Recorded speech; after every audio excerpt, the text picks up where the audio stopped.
आप सभी को प्रेम भरी ओम नमो भगवते रुद्राय। आज की इस वीडियो में हम आने वाली आषाढ़ शुक्ल पक्ष सन 2026 में गुप्त नवरात्रि कब से लेकर कब तक है, गुप्त नवरात्रि में क्या करना चाहिए, क्या नहीं करना चाहिए, और सबसे विशेष बात, जो गुप्त नवरात्रि व्रत नहीं करते हैं उन्हें गुप्त नवरात्रि में कैसे पूजा करनी चाहिए और क्या नियम धारण करने चाहिए, सारी जानकारी शास्त्रोक्त विधानों से मैं आपको देने जा रहा हूं। बड़ी प्रेम पूर्वक इस वीडियो को सुनिएगा और समझिएगा। सबसे पहले तो आपकी जानकारी में आपको यह पता होना चाहिए कि हमारे सनातनीय धर्म में 4 प्रकार की नवरात्रि आती हैं। 2 प्रगट नवरात्रि, 2 गुप्त नवरात्रि। हमारा शास्त्र कहता है कि चैत्राश्विनी तथा माघे आषाढ़े राध सप्तम नवरात्रम प्रकर्तव्यम सर्व विघ्नोपशांतये। 2 प्रगट नवरात्रि आती है चैत्र और अश्विन में, और 2 गुप्त नवरात्रि आती माघ और आषाढ़ में। तो आषाढ़ मास की शुक्ल पक्ष की जो गुप्त नवरात्रि है वो हमें इस वर्ष प्राप्त होने जा रही है जुलाई के महीने में। कब से लेकर कब तक, तो आपकी जानकारी में रहना चाहिए कि जो गुप्त नवरात्रि है वह 15 जुलाई से प्रारंभ हो रही है और 15 जुलाई से लेकर 22 जुलाई पर्यंत तक गुप्त नवरात्रि रहेगी। ऐसे में हमें संपूर्ण रूपेण गुप्त नवरात्रि में विशेष जो जानकारी मैंने आपके समक्ष रखी है वह सारे कार्य सिद्ध करने चाहिए। गुप्त नवरात्रि में 15 जुलाई को घट स्थापन किया जाएगा प्रातः काल 5:40 से लेकर 8 साढ़े 8 बजे के मध्य तक, और यदि अभिजित मुहूर्त का यदि आप प्रयोग करते हैं तो सुबह 11:55 से लेकर 12:48 के मध्य में आप घट स्थापन कर सकते हैं। अब यहाँ पर जो मूल जानकारी मैं आपको ये देना चाहता हूं, जो हमारी जानकारी के लिए अत्यंत उपयुक्त और बड़ी विशेष कार्य है। सबसे पहले तो ये जान लो कि पूजा पाठ हम कैसे करेंगे, ये मैं आपको बताऊंगा। हम कर सकते नहीं कर सकते ये भी मैं आपको बताऊंगा। पहले थोड़ी सी जानकारी गुप्त नवरात्रि के विषय में जान लीजिए। गुप्त नवरात्रि में क्या करना चाहिए पहले तो ये ध्यान में रखो।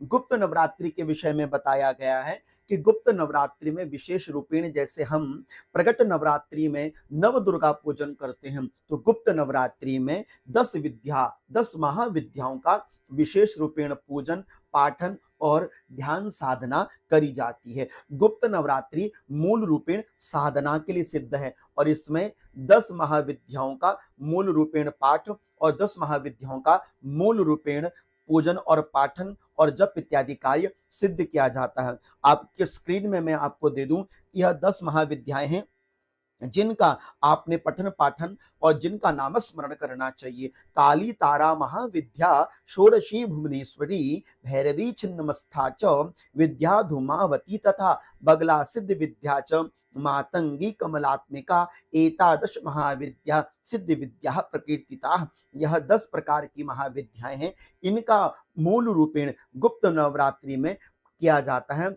साधना, पाठ और ध्यान। इसलिए गुप्त नवरात्रि विशेष रूपेण गुप्त रहती है। इसलिए गुप्त नवरात्रि सभी के लिए नहीं होती है और गुप्त नवरात्रि मूलतः पूजा पाठ के लिए कम और साधना के लिए सबसे ज्यादा होती है। इसलिए हमारे शास्त्र में लिखा हुआ है कि गुप्त नवरात्रि में जो भी कार्य करें आप बड़ी गोपनीय रूप से करें। गोपनीय का अर्थ है घर परिवार वालों को तो पता होगा, लेकिन ये नहीं बताना कि मैं कर क्या रहा हूं। अर्थात ये कि आपने ये नहीं बताना मैं किस मंत्र का जाप कर रहा हूं, कौन सी साधना कर रहा हूं, कौन सा पाठ कर रहा हूं, किसी को कुछ बताने की आवश्यकता नहीं है। बहुत गोपनीय, और मैं प्रमाण दे रहा हूं आपको, लिखा हुआ है कि गोपयेत मातृका मंत्रम गोपयेत निज देवतम गोपयेत गुरु मंत्रम च नात्रा कार्या विचारणा। अपना मंत्र, अपना गुरु, अपना देव और अपनी गुप्त विद्याओं को, साधनाओं को गोपनीय बनाकर रखना चाहिए, तब गुप्त नवरात्रि में वह हमें फलदायी होती है। अन्यत्र नहीं। यदि आप ढिंडोरा पीट दोगे, बाजार में हल्ला कर दोगे, आपको आपकी गुप्त नवरात्रि का कोई भी यथार्थ फल प्राप्त नहीं होता। इसलिए नाम ही जिसका गुप्त है तो कार्य गुप्त रूपेण ही करने चाहिए, साधना के माध्यम से जुड़े हुए। और हमें मूल रूपेण साधना कब करनी चाहिए और पूजा कब करनी चाहिए ये भी आपके लिए बहुत जरूरी है जानकारी में। आप यह जान लीजिए, गुप्त नवरात्रि में प्रातः काल और संध्या काल दोनों समय की काल वेलाओं में पूजन विशेष रूपेण किया जाता है। सुबह और संध्या ये दोनों कालों में माँ भगवती का पूजन, माँ भगवती को विशेष रूपेण पान का पत्र इत्यादि भोग लगाया जाता है, कुछ मीठा वस्तु बनाकर। विशेष रूपेण तो ये जानकर आपको ये जानना है कि हमको साधना के लिए कौन से समय का प्रयोग करना चाहिए। तो मैं आपको शास्त्र का प्रमाण दे रहा हूं, जिसमें लिखा है कि महानिशायाम देवेशी पूजयेत साधकोत्तमः जपेन मंत्रम विधानेन सर्व सिद्धि वाप्नुयात्। देखो क्या लिखा हुआ है कि साधना का जो सर्वोत्तम समय गुप्त नवरात्रि में रहता है, वह महानिशा काल मध्य रात्रि के समय में हमको मंत्र साधना सिद्धि करनी चाहिए, पूर्व और उत्तर की ओर मुख करते हुए। इस तरह से यदि आप साधना सिद्धि करते हैं, आपके लिए बहुत फलदायी और विशेष सुखदायी रहता है। इसलिए गृहस्थी जनों के लिए विशेष रूपेण गुप्त नवरात्रि भी बड़ी फलदायी रहती है। और गुप्त नवरात्रि में माँ भगवती का पूजन किया जाता है, स्नान कराया जाता है और विशेष रूपेण माँ भगवती को भोग लगाया जाता है। और ध्यान रखिएगा, गुप्त नवरात्रि में माँ भगवती को क्या दिया जाता है? बोले जपा पुष्पै तथा रक्ते करवीरै सुगंधिभिः। जपा कुसुम अर्थात कि गुड़हल का पुष्प, कनेर का पुष्प, लाल कनेर माँ भगवती को अर्पित किए जाते हैं। और अनार का भोग विशेष रूपेण गुप्त नवरात्रि के पूरे 8 या 9 दिन की जो गुप्त नवरात्रि रहती है, उसमें हमको अर्पित करना पड़ता है। अब यहाँ पर यह भी आपको जान लेना चाहिए कि जो साधारण गृहस्थी हैं, जो गुप्त नवरात्रि में विशेष नहीं कर सकते, तो उन्हें क्या कलश स्थापन करना चाहिए और कलश स्थापन किसको करना चाहिए, किसको नहीं, ये भी जानकारी मैं आपको दे दूं। घट स्थापन करने की आवश्यकता केवल उसी को है जो गुप्त नवरात्रि में मूल साधना कर रहा है और व्रत धारण कर रहा है। आप व्रत लेते हैं तो कलश की स्थापना कर दीजिए, अच्छी बात है। नहीं भी कर सकते, कोई समस्या नहीं है, कर लेंगे तो बहुत अच्छा है। जो व्रत नहीं करते हैं, साधना नहीं करते हैं, उनके लिए कलश स्थापन, घट स्थापन की आवश्यकता नहीं है। मात्र केवल सुबह शाम मंदिर में जोत लगा दें और एक कलश में जल भर के रख दें, उतना भी पर्याप्त है। और दूसरा, जो गुप्त साधना करते हैं या साधनाओं के साथ जुड़े हुए हैं, ये कोई पाठात्मक रूप से कोई संकल्प लेकर यदि गुप्त नवरात्रि में चलता है, तो उसे सारे नियम फॉलो करने चाहिए। ब्रह्मचर्य का पालन करना चाहिए, पृथ्वी में शयन करना चाहिए यदि व्यवस्था बन जाए तो, और अपने घर में अखंड ज्योत की स्थापना और घट स्थापन करना चाहिए। और नौवें दिन नवरात्रि का पारण करके ब्राह्मण को दक्षिणा द्रव्य इत्यादि दे देना चाहिए, यदि आप विशेष रूप में कोई अनुष्ठात्मक रूप लेकर चल रहे हैं तो। यदि आप सिंपल कर रहे हैं, कुछ व्रत नहीं कर रहे हैं, तो आप अपने घर में मांसाहार ना करें, शुद्धता बना के रखें, पवित्रता बनाकर रखें।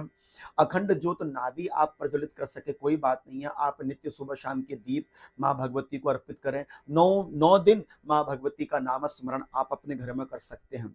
और इसमें विशेष रूपेण जो सात्विक जन है, जो सात्विक लोग हैं, जो गृहस्थी लोग हैं, जिनके पास कोई ऐसी साधना या कोई ऐसा गुरु मंत्र नहीं है या कोई ऐसी महाविद्याओं का पाठ इत्यादि करना नहीं जानता या नहीं कर सकता, उनके लिए सबसे अच्छा है कि गुप्त नवरात्रि में सबसे बढ़िया कार्य यह रहता है कि वह नवारण मंत्र का जप करे, ओम ऐं ह्रीं क्लीं चामुंडाय विच्चे, इस मंत्र का जप करें। दूसरा, जो सबसे प्रिय मेरा स्तोत्र मैं आपको बता चुका हूं, सिद्ध कुंज का स्तोत्र, उसका पठन पाठन सुबह शाम के समय कर ले। और यदि कुछ अच्छा समय है आपके पास, तो आप दुर्गा सप्तशती का पाठ कर लो। और जो 10 महाविद्याओं के नाम मैंने आपको स्क्रीन में दिए थे, उन 10 विद्याओं का आप नाम पूरी गुप्त नवरात्रि के 9 दिनों में ले सकते हैं, श्लोक के सहित जो मैंने आपको दिया था। तो इस प्रकार से आपने ये सारी चीजें बनाकर रखनी चाहिए। खेतरी इत्यादि लगाने की आवश्यकता नहीं है। बस नॉर्मली आपने गुप्त नवरात्रि में ज्यादा जोर पूजा में नहीं, ज्यादा जोर साधना में देना पड़ता है। अब आप यदि कोई मंत्र की सिद्धि यथाशीघ्र करना चाहते हैं, तो गुप्त नवरात्रि उसके लिए बड़ी विशेष और बहुमूल्य मानी जाती है। आप किसी माला की प्रतिष्ठा करना चाहते हैं, उसके लिए भी बहुत श्रेष्ठ मानी जाती है। और मैं आपको आपकी जानकारी में बता दूं कि 15 जुलाई से यदि गुप्त नवरात्रि प्रारंभ हो रही है, तो उस दिन नक्षत्र है पुष्य, और पुष्य नक्षत्र सर्व सिद्धि करह पुष्य। शास्त्र कहता है पुष्य नक्षत्र समस्त कार्यों की सिद्धि करता है, इसलिए नवरात्रि आपके लिए अत्यंत सिद्ध कार्य हो सकते हैं। इसलिए जप में जोर दीजिए, ध्यान में जोर दीजिए, और हाँ, किसी को तकलीफ नहीं देनी है, जबरदस्ती नहीं करने का प्रयास करना, ठीक है ना। और घर के अंदर शुद्धता पवित्रता बनाकर रखनी चाहिए। और यदि आप कोई 10 महाविद्याओं का या कोई गुप्त साधना करना चाहते हैं, तो बिन गुरु आज्ञा के नहीं करनी चाहिए। किसी गुरु के संरक्षण में ही आपको साधना को करना चाहिए, क्योंकि 10 महाविद्याएं बहुत प्रभावशाली शक्तियां होती हैं और बिना गुरु और बिना दीक्षा के यह सारे कार्य सिद्ध नहीं हो सकते। इसलिए सावधानी यहाँ पर बना के रखनी चाहिए। और और एक हाथ जोड़ के निवेदन अंत में करना चाहूंगा कि YouTube में इस प्रकार की कोई भी वीडियोस ना देखें जिसमें लिखा हो कि गुप्त नवरात्रि में इस समय ये अलाना फलाना ये चीज अर्पण करने से या ये साड़ी पहनने से या ये सूट पहनने से या ये कलर पहनने से आपका ये काम बन जाएगा। कृपया ऐसी फालतू की चीजों पर ध्यान मत दीजिए। गुप्त नवरात्रि साधना का विषय है, टोने टोटके का विषय नहीं है। इसलिए बड़ी शुद्धता पूर्वक एक गृहस्थी को जो शास्त्रोक्त विधान बताया गया उसके अनुसार इन सारे कार्यों को करना चाहिए। ठीक है ना। सिद्ध कुंजिका पढ़िए, दुर्गा सप्तशती पढ़िए, निवारण मंत्र का जप कीजिए, अपना कोई नॉर्मली पाठ कर लीजिए। ऐसा कुछ करना है, अच्छा करना है, लेकिन ऐसा ना कीजिएगा जो घर परिवार के लिए खतरे की घंटी बन जाए। ठीक है। इसलिए यह जो भी विशेष जानकारियां थी गुप्त नवरात्रि से जुड़ी हुई वो मैंने आपके समक्ष रखी है। और वीडियो अच्छी लगी हो तो आगे इष्ट मित्रों को जरूर शेयर कर दीजिएगा। आप सभी को वंदन। आप